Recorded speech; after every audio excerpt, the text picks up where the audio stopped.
오늘 역대하 34장 말씀을 통해서 말씀을 깨닫는 지혜와 응답받는 기도의 은총이 우리에게 넘치게 될 줄로 믿습니다.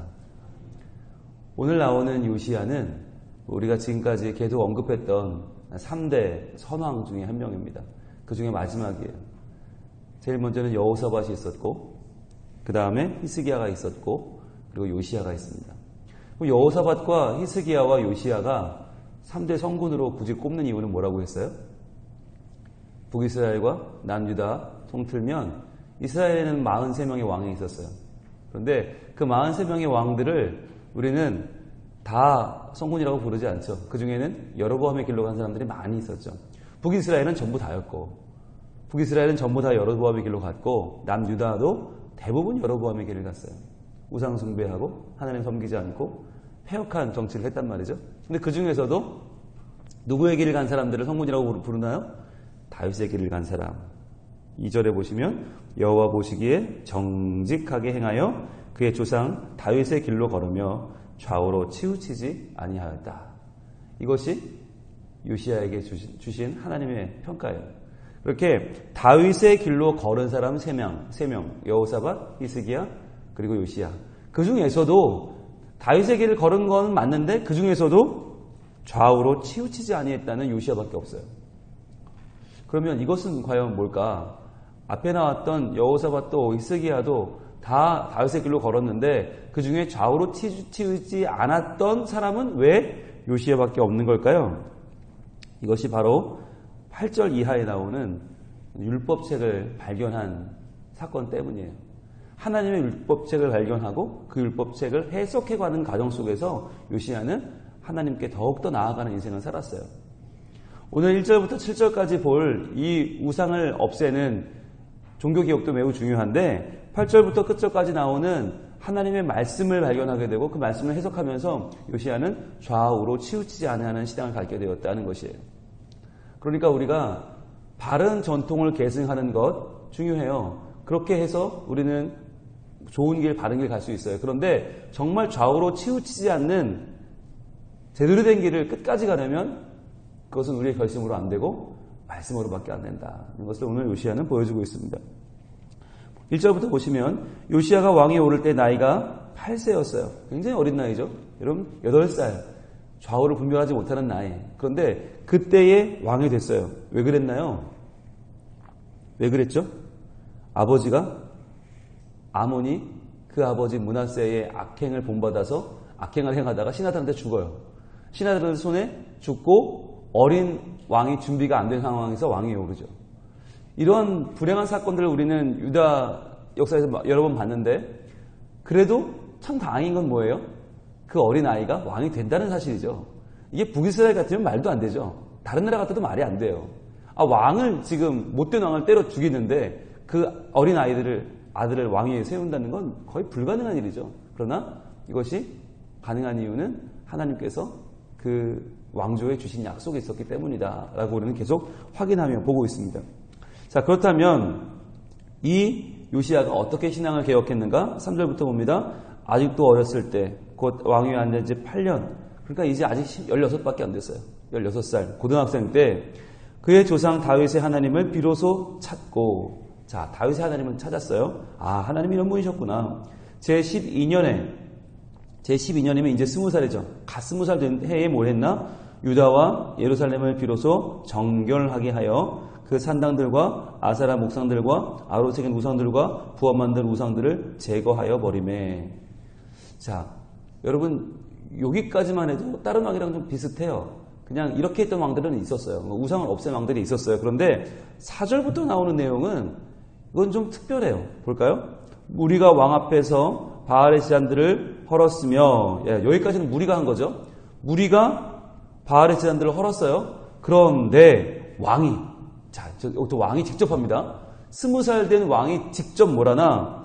왕이 또 그 제단 위에 높이 달린 태양상들을 찍고, 자, 보세요. 왕이 직접 전국을 다니면서 태양상에 있는 곳에 가서 직접 도끼로 그 날을 찍어요. 또 아세라 목상들과 아로새긴 우상들과 부업 만든 우상들을 빻아 가루를 만들어 제사하는 자들의 무덤에 뿌려버려요. 자, 여러분 굉장하지 않습니까? 그 전까지 왕이 명령을 한 적은 있어요. 그래서 왕의 신하들이 가서 그 명령을 받던 적은 있어요. 그런데 왕이 직접 다니면서 우상을 뽀개고 그걸 빻고 그걸 뿌리고 어마어마하죠. 아마 이게 젊으니까 가능한 일이 아닌가 싶어요. 이게 8살의 왕이 됐고 이제 막 20살밖에 안 됐으니까 이런 열정과 때로는 혈기가 있었지 않았을까. 그래서 모든 우상을 이렇게까지 철저하게 없앤 왕은 요시야밖에 없다. 그런데 이 중에서 요시야가 한 일 중에서 우상들을 가루를 만들었다라고 하는 표현이 있죠. 4절 하반부에 우상들을 가루를 만들어. 그리고 7절에도 또 나와요. 7절 제단들을 허물며 아세라 목상들과 아로색의 우상들을 가루를 만들며 또 나와요.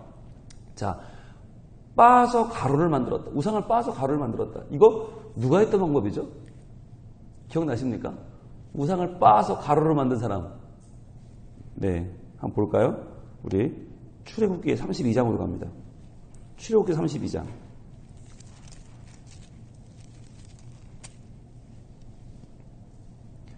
20절.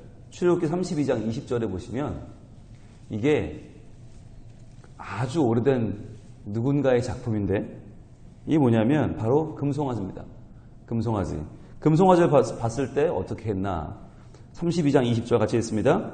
모세가 그들이 만든 송아지를 가져다가 불살라 부수어 가루를 만들어 물에 뿌려 이스라엘 자손에게 마시게 하니라. 자, 니들이 그렇게 금송아지 좋아하냐? 너무 좋지? 그래, 그럼 그거 부셔. 가루를 만들어서 아예 물에 타. 그거 마셔. 그렇게 좋으면 차라리 니들이 먹어.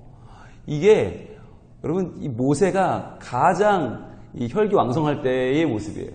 나이는 많았지만 나이는 80이 넘은 어르신이지만 그러나 하나님의 가장 뜨거운 마음으로 출애굽하던 그 시절, 그 시내산에서 율법 받던 그 시절의 모세가 이러한 열정이 있었단 말이에요. 우상을 너무너무 싫어하는 거죠. 그러니까 하나님의 말씀을 하나님 한 분만 섬기라는 그 말씀을 너무너무 온 마음으로 받아들이니까 우상 숭배하는 건 참을 수가 없는 거예요. 그래서 가루를 빻아서 다 그냥 먹여버려요. 그런데 바로 이러한 일이 오늘 일어나는 거죠. 요시야도 똑같이. 그런데 이게 아직 말씀 발견하기 전이에요. 그러니까 아직까지 요시야는 모세가 어떻게 했는지 몰라요. 그런데 알지도 못하는데 이게 어디서 나와요? 열정에서 나오는 거예요. 하나님을 향한 뜨거운 사랑에서 나오는 거예요.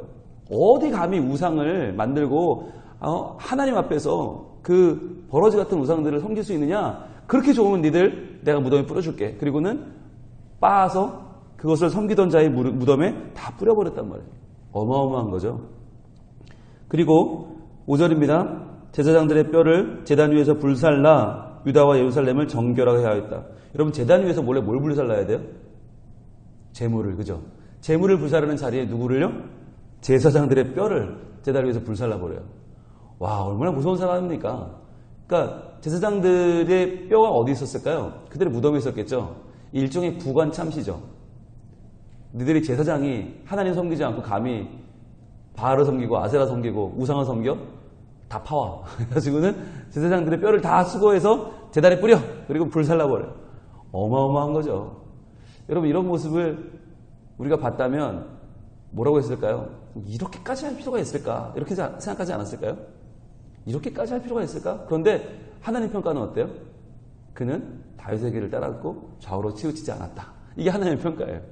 그러니까 여러분 신앙의 개혁은요. 때로는 결단을 요구합니다.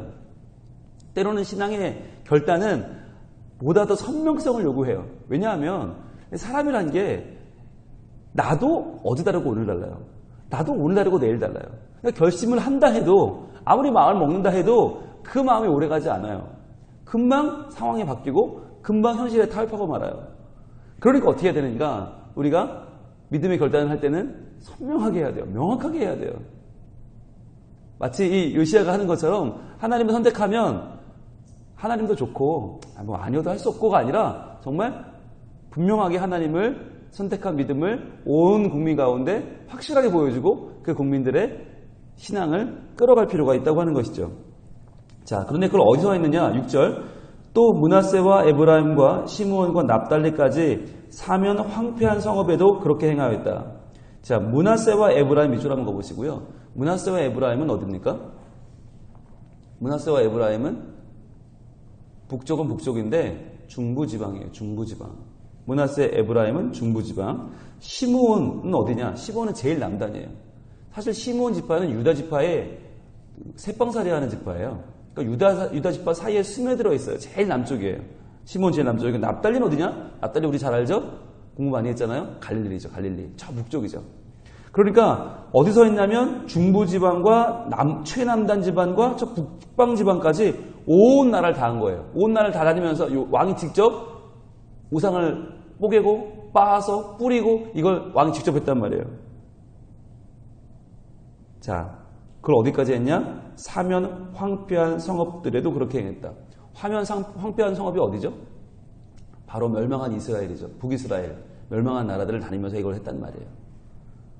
므낫세, 에브라임, 납달리 다 이거 북이스라엘이에요. 그런데 남유다 왕인 요시야가 남유다만으로 만족하지 않고 이미 망해버린 북이스라엘의 황폐한 성까지 다니면서 이걸 다 한 거예요. 왜 그랬을까요?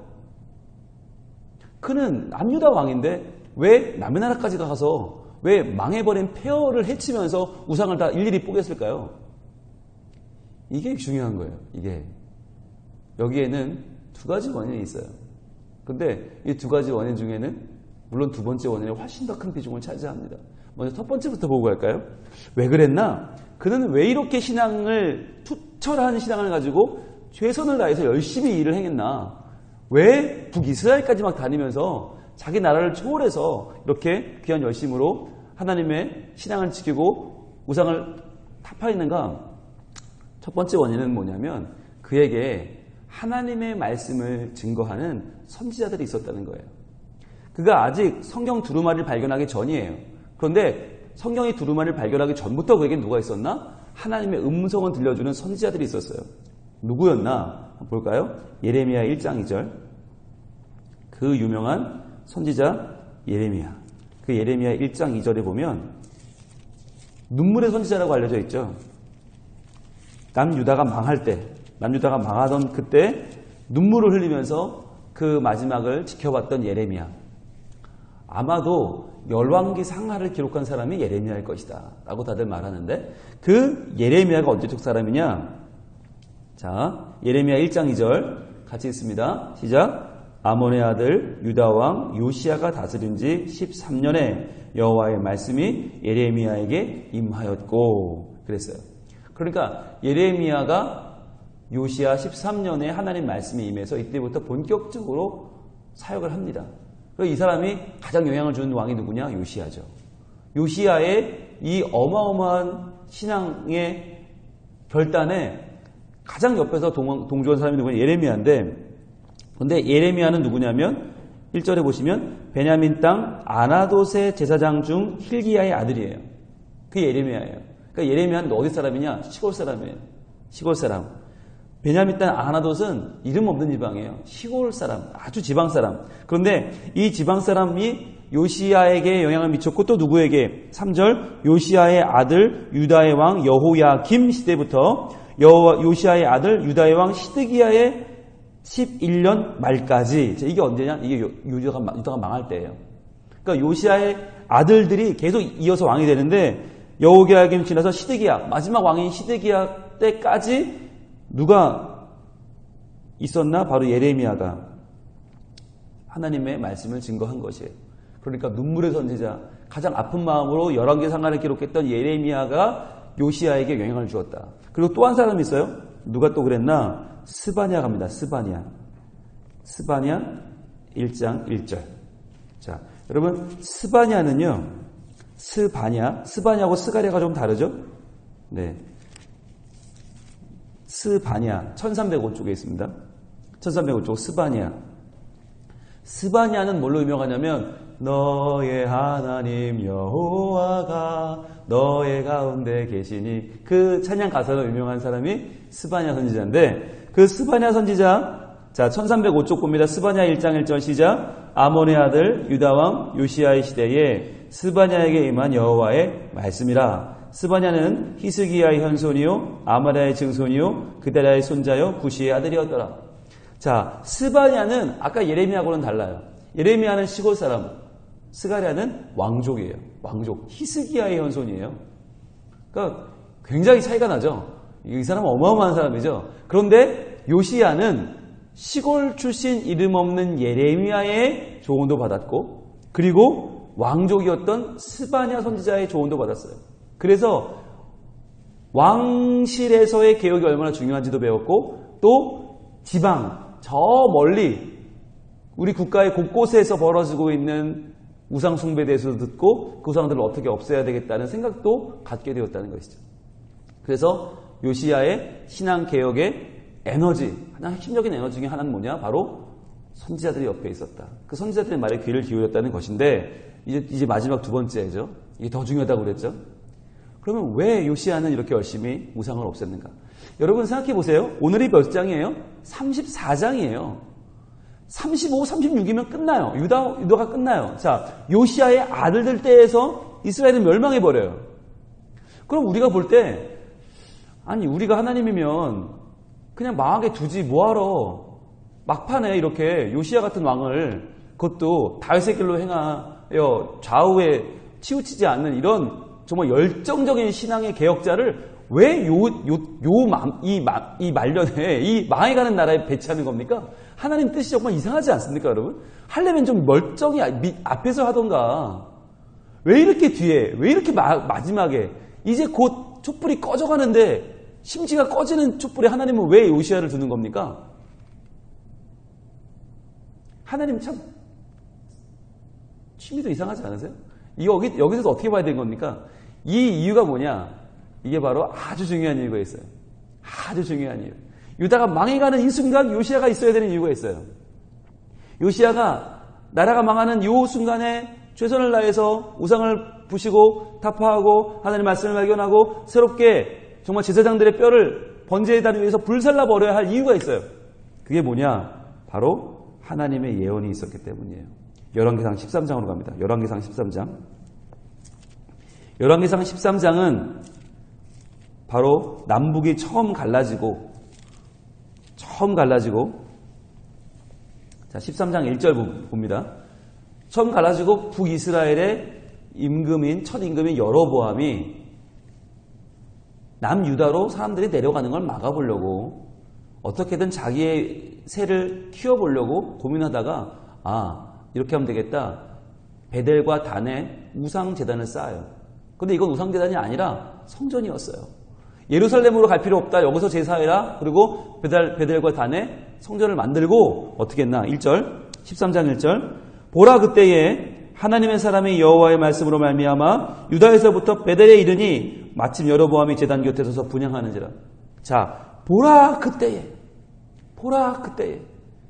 하나님이 딱 타이밍을 맞춰줬어요. 어떤 타이밍이냐면 남유다에 하나님의 사람이 선지자가 말씀을 듣고 그 말씀을 들고 지금 북이스라엘을 갔는데 마침 그때 베델에서 이 여로보암이 하나님께 번제를 드리고 있었어요. 분향하고 있었어요. 이거 왕이 하면 안 되는 거예요. 절대 하면 안 되는 거예요. 제사장만 해야 되는 걸 왕이 하고 있을 때 2절입니다. 하나님의 사람이 제단을 향하여 여호와의 말씀으로 외쳐 이르되 뭐라고 하는가? 제단아 여호와께서 이와 같이 말씀하시기를 노란색 드시고요. 이제 표시합니다. 다윗의 집에 요시야라 이름하는 아들을 낳으리니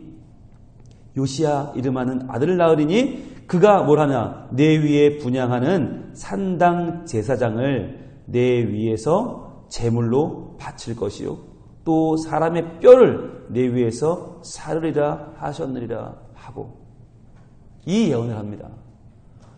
북이스라엘의 첫 번째 왕 여로보암이 말도 안 되는 제단에 제사하는 것을 보고 무려 300년 전에 요시야가 태어나기 300년 전에 이름도 없는 하나님의 사람이 예언을 해요. 유다 집에 요시야라는 왕이 태어나는데 그 요시야라는 왕은 바로 이런 헛짓거리하는 모든 제사장들의 뼈를 네 제단 위에 살라버릴 것이다 라고 하는 예언을 해요. 이 당시만 해도요, 여로보암이 코웃음을 칩니다. 볼까요? 3절. 그날에 그가 징조를 들어 이르되 이는 여호와께서 말씀하신 징조라 제단이 갈라지며 그 위에 있는 재가 쏟아지리라 하매. 자, 이 말이 이루어질 징조는 바로 제단이 갈라지는 거다. 재가 쏟아지는 거다 했더니 4절. 여로보암 왕이 하나님의 사람이 베델에 있는 제단을 향하여 외쳐 말함을 들을 때에 제단에서 손을 펴며 그를 잡으라 하더라. 자, 이거 말도 안 되는 소리라는 거죠. 자, 저런 말도 안 되는 놈을 잡아라 하는데, 잡으라 하는데 그를 향하여 편 손이 말라 다시 거두지 못하게 되었어요. 자, 저놈을 잡아라 손을 펼쳤는데 그걸 말라서 거두지 못했어요. 그 다음에 5절에 하나님의 사람이 여호와의 말씀으로 보인 징조대로 제단이 갈라지며 제가 제단에서 쏟아진지라. 이 사람이 말한 징조대로 제단이 갈라지고 제가 쏟아집니다. 그러니까 쉽게 말하면 제단을 부셔버린 거죠. 제단을 부셔버렸어요. 이런 잘못된 제사는 절대 드려서는 안 된다. 하나님 싫어하신다. 꼭 부셔버려요. 근데 이걸 누가 하나요?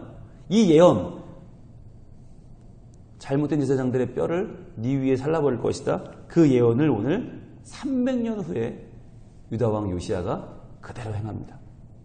그대로 행해요. 그래서 오늘 34장 돌아오면 5절에 제사장들의 뼈를 제단 위에다 불살라 유다와 예루살렘을 정결하게 하였으며, 이 34장 5절은 바로 열왕기상 13장.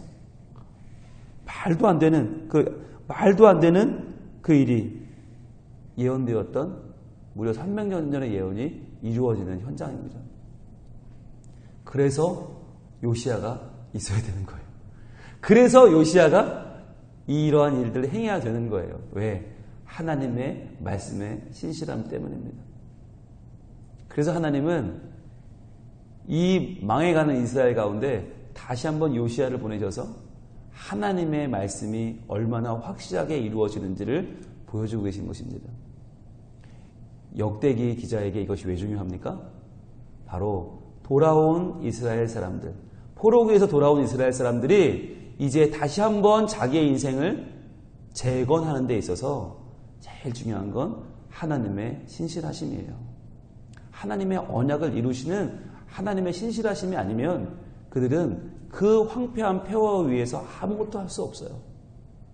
지금 역대의 기자는 하나님이 너에게 하신 말씀을 분명하게 이루실 것이다. 하나님의 말씀은 1.1호도 땅에 떨어지는 법이 없다. 봐라, 300년 전에 이름 없는 하나님의 사람이 북이스라엘의 왕 앞에서 담대하게 외쳤던 그 말씀이 지금 이루어지지 않느냐. 그러니까 너희를 향한 하나님의 말씀도 이루어진다.